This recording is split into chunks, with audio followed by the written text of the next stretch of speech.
This is Kel Kellogg, and I'm inviting you to join me at Collins Lake aboard the FHS pontoon boat. Look at all these big, beautiful Collins Lake trout we've caught over the past year. The lake level is up, fall trout plants are underway, and I've got a lot of availability for instructional trout fishing trips. Go on over to fishhuntshoot.com. Book your trip today, and we'll be yelling fish on tomorrow. Kel Kellogg here.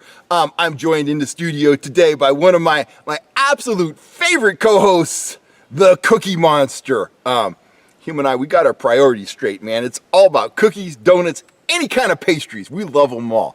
But we're not here to talk about eating right now, although I am kind of hungry. I'm always kind of hungry. But we are here to talk about trout fishing and how to consistently catch big numbers of trout and how to consistently catch big trout. And to get here, and I'm going to keep this as short as possible, but I am going to ramble. We gotta kind of go back to my childhood. I'm going to make this fast. Used to read Outdoor Life magazines at my grandpa's house, and my favorite column was called Tap's Tips, written by a guy named H.G. Tapley.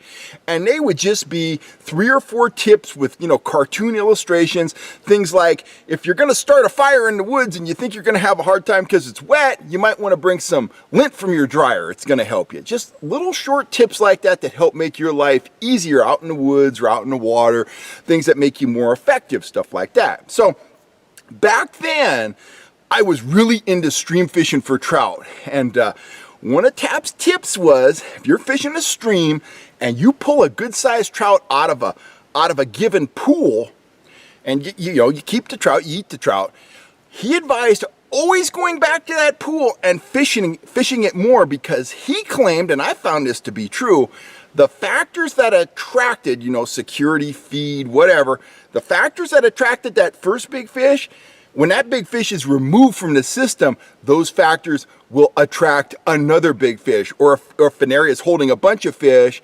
those factors will continue to attract fish. So your job as an angler is to make note of those areas that show, more fish activity, areas where you've seen or you've caught big fish. Make a note of all this. Now, sometimes, say we're out at Shasta, we're out in the middle of the main body, it's 300 feet deep and we catch a fish, there's not a lot there to reference. This tip is a lot more helpful if you find fish on structure or in narrows or near an island or something like that. What I've been doing at French Meadows is a pretty good example. I have found a micro area about 300 yards long, and there's good areas throughout the lake, but I found this one 300-yard area. The bottom's very irregular, it's very rocky, and it's consistently holding good numbers of fish, and I have seen some very large fish there on my camera. So, I'm all about cutting the lake down, working areas that give me the highest possible chance of success, because fishing's not easy right now. There's a lot of feed, the water's warm, so they're not super aggressive. So what I've done is I've cut the lake down, and I'm working that one area primarily because I know it's holding numbers of fish, it's holding rainbows, it's holding browns, and it's holding some very large fish. I got a double-digit trout on camera the other day, came in, looked at one of my flies, and went away. But I know that this area holds those kind of fish, and I've been consistently seeing these marks for at least a month now. So, back to Tap's tip, and back to how this tip can help you.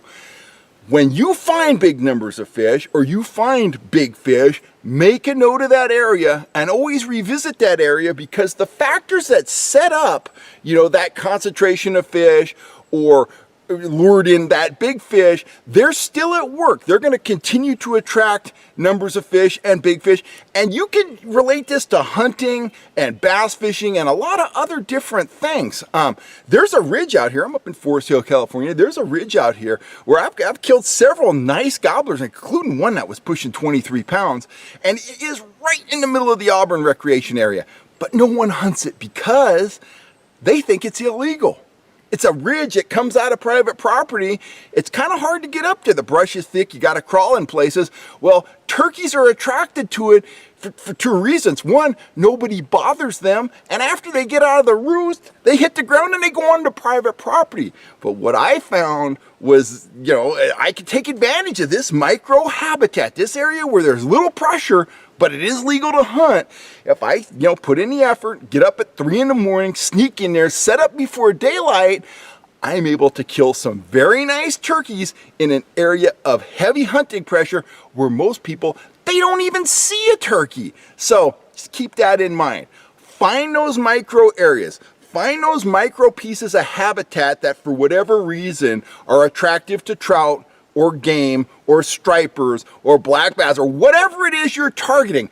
Find those micro areas and hit those areas, work them consistently, make notes of them, accumulate as many, money spots as you can, and you're gonna be way ahead of the game, whether you're hunting, fishing, chasing big trout, whatever it is. Find those areas that are attractive to the fish, attractive to the game, attractive to trophy caliber fish or animals, and you've really cracked the case. It's gonna help you a lot throughout your hunting and fishing career. Anyway,